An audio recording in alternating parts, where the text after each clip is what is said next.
喂，hello，黃師奶，好妹耐冇見喎，啊你點啊？我幾好啊，你咧？我 OK 啊。哎呀，唔啊好意思，等一等，有電話響喎，好，睇下聽埋電先。話先。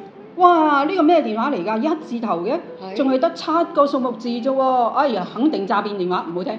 一字頭係咪1828開頭先？係啊，咦，咁可能係醫院打電話揾你喎。冇理由㗎。我以前醫院打電話嚟俾我嗰啲都係2字或者3字頭嘅喎。唔係咧，因為近年咧電話騙案實在太多啦，好多長者因為避免受騙，習慣咗咧拒接嗰啲2字頭或者3字頭嘅陌生來電，搞到經常咧就錯過咗醫院或者係診所打嚟嘅電話。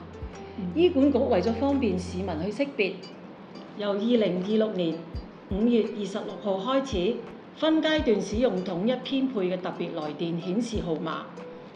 日後，凡係由醫院管理局轄下嘅公立醫院、家庭醫學診所、專科門診診所、醫療機構同埋醫管局總辦事處打電話嚟呢，都會陸續用一組介乎係1828500至1828599或者1828600至1828699嘅7位數字電話號碼，作為來電顯示用途。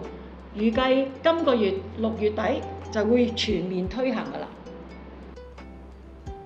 咁又幾好喎！以後我哋都唔會錯過咧，由醫院或者診所打電話嚟嗰啲電話咯喎。係啊，嗱，不過咁噃，呢啲新嘅電話號碼咧，純粹係俾醫管局作為一個來電顯示嘅用途嘅啫。咁啊，當你打翻電話翻嚟嘅時候咧，你就會聽到電話嘅錄音提示，話俾你聽係邊間醫院或者診所揾你。嗰個電話咧係唔會直接駁去相關醫院或者診所嘅。哦，咁我哋以後咧收咗個電話咧，佢個開頭唔係1828嘅話咧，咁即係唔係醫院或者診所打電話嚟咯咁又唔係噃，基於運作上嘅需要，有部分嘅單位咧，佢仍然保留少量嘅直線電話，又或者咧佢會以手提電話嚟直接聯絡你。咁啊，例如嗰啲上門服務嘅社康姑娘咁啦。哦，好彩你話俾我聽咋，你啲資訊真係好好啊！梗係嗱，記得啊，千祈唔好向嗰啲來歷不明嘅陌生來電透露任何個人資料啊，以免泄露咗你嘅私隱啊。若果懷疑受騙咧，就一定要向警方求助啦。收到，我會記住㗎啦。